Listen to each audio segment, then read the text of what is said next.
What's going on, guys? Today we're playing Calculus Integral Edition. Today we're doing a motion problem. So you remember how in earlier units you did this with derivatives, like with position, velocity, area, concavity, speeding up. You remember those terms, right? So we're doing that, but like in reverse now with integrals. And it's pretty difficult, but I know you can do it. So, some things you want to basically look out for. So, x of t, what it equals is the antiderivative of b of t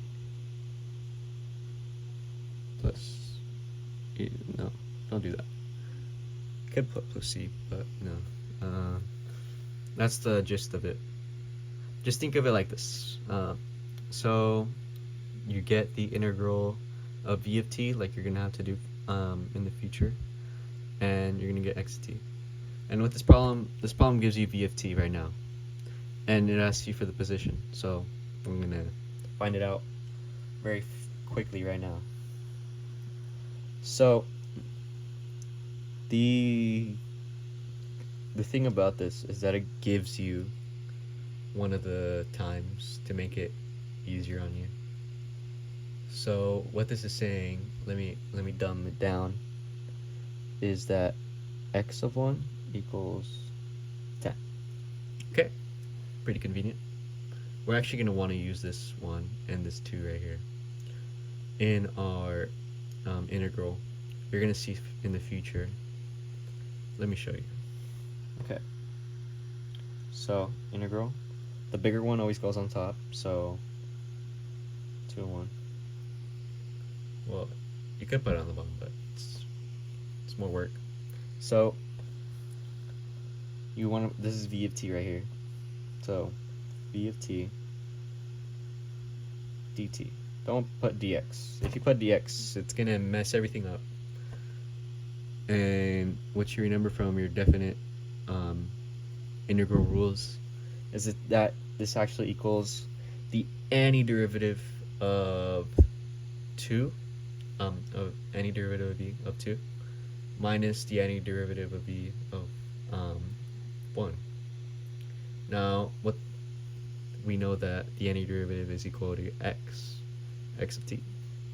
So let's just write that, x of t minus x of 1. What you're going to realize, hey, we already know this one. Good job. And we need to find this one. That means we just need to find out what this is.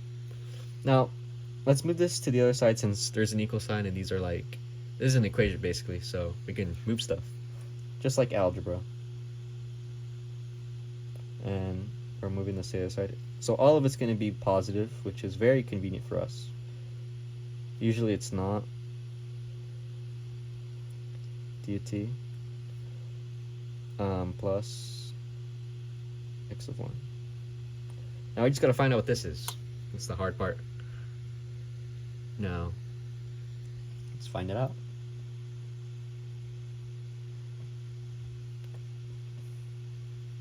So let's write this down. Cosine of pi over 2 t second one dt equals. Okay, now you're gonna see some problems right off the bat. We can't integrate this. It's a little too different. Like we aren't. What is this like? So we're gonna use substitution. It all comes back. It all plays a role. Everything you learn eventually comes back. So make u equal t. Now think of t just like x. Like, so if you want to take the derivative of x, it's just gonna be 1. It goes away. So u du and then dt. Boom. Now where are we gonna get a x squared from? I mean x over 2.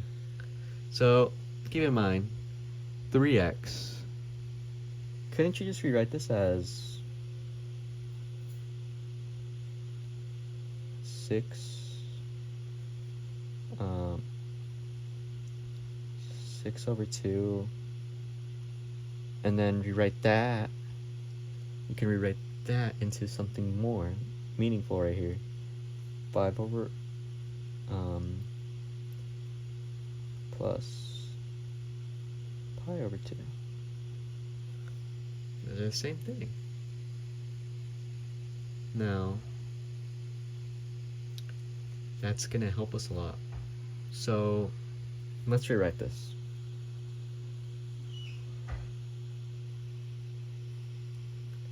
So let's rewrite this into,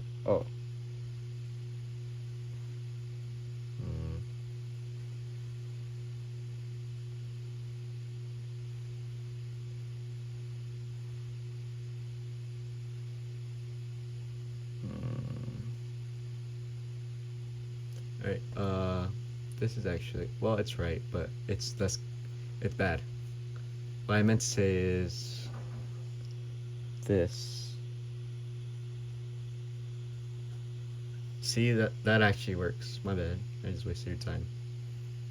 Alright, so pull a 6 out and pi over 2. Do the same thing. Put the 6 over here. Simplify it. It's 3 pi. Same thing. So 6, we have to show that you have the pi over 2. Cosine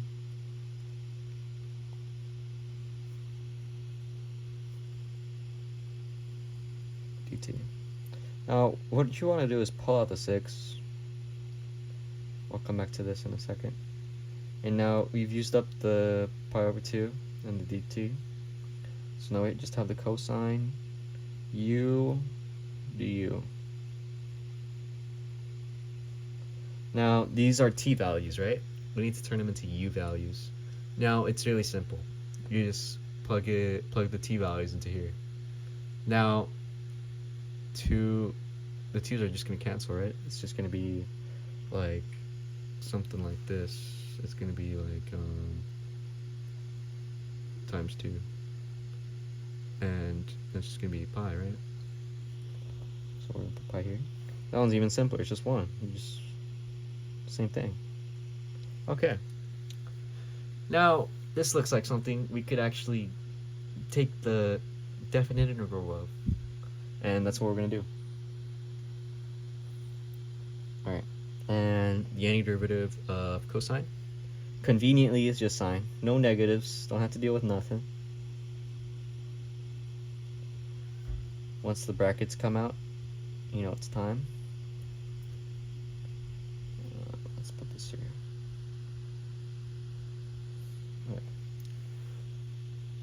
Alright.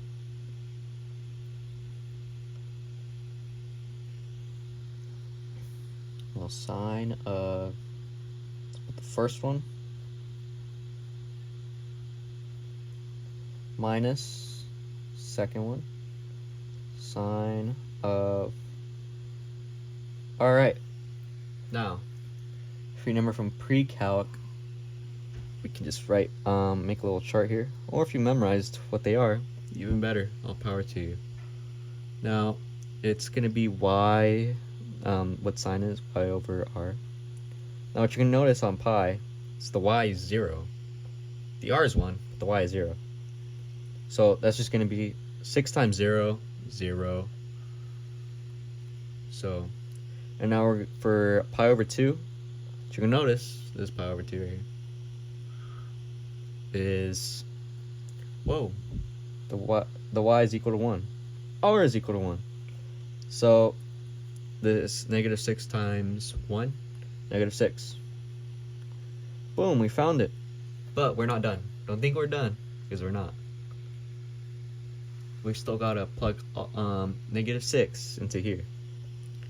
Alright, so negative 6 plus this one that we already know,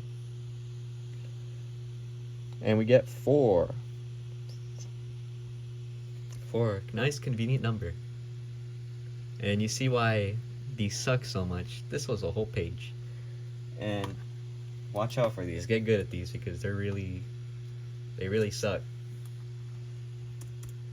There's no substitution for knowing this. So, yeah. Thank you for watching, and I'll be back with more.